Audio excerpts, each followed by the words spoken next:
हर महादेव दोस्तों, आज हम आपको कहानी बताएंगे कि स्नान और नहाने में क्या अंतर है। सारे लोग ये जानते हैं कि स्नान और नहाना एक ही चीज़ है, तो आइए जानते हैं कि ये कैसे अलग अलग है।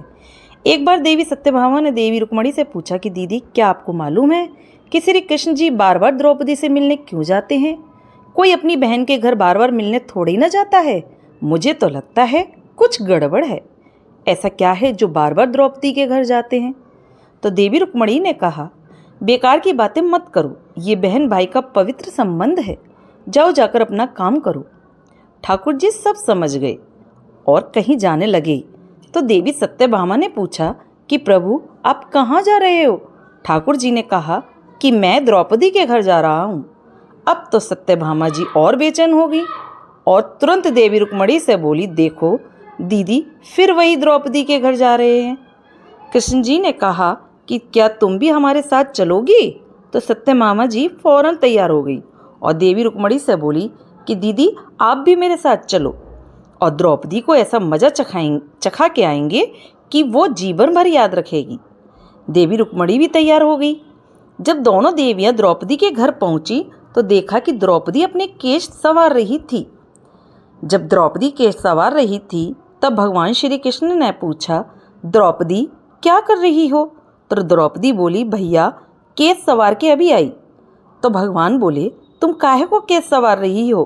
तुम्हारी तो दो भाभी आई हैं, ये तुम्हारे केस सवारेंगी।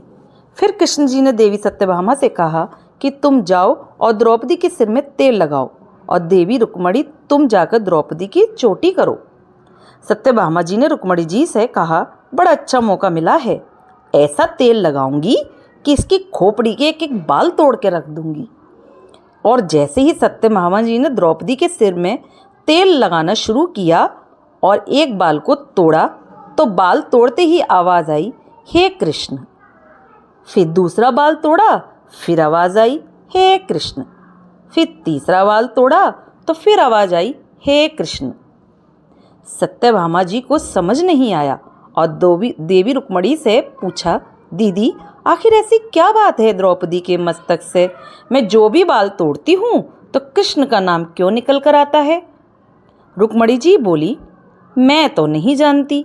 पीछे से भगवान बोले, देवी सत्यभामा, तुम देवी रुक्मणी से पूछ रही थी कि मैं दौड़ दौड़ कर इस द्रौपदी के घर क्यों जाता हूँ, क्योंकि पूरे भूमंडल पर, पूरी पृथ्वी पर कोई संत, कोई साधु, कोई सन्यासी, कोई तपस्वी, कोई साधक, कोई उपासक ऐसा नहीं हुआ जिसने एक दिन में 3.5 करोड़ बार मेरा नाम लिया हो।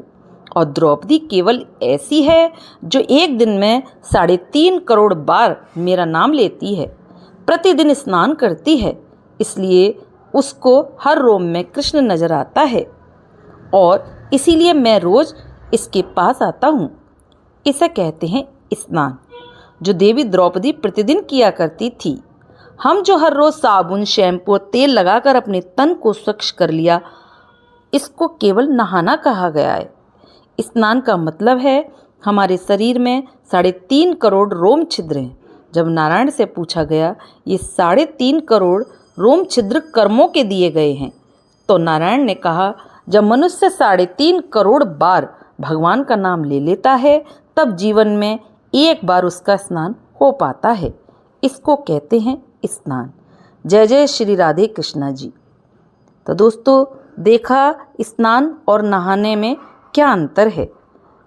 स्नान कहते हैं जो कि भगवान ने बताया, नहाना अलग होता है। कहानी अच्छी लाइक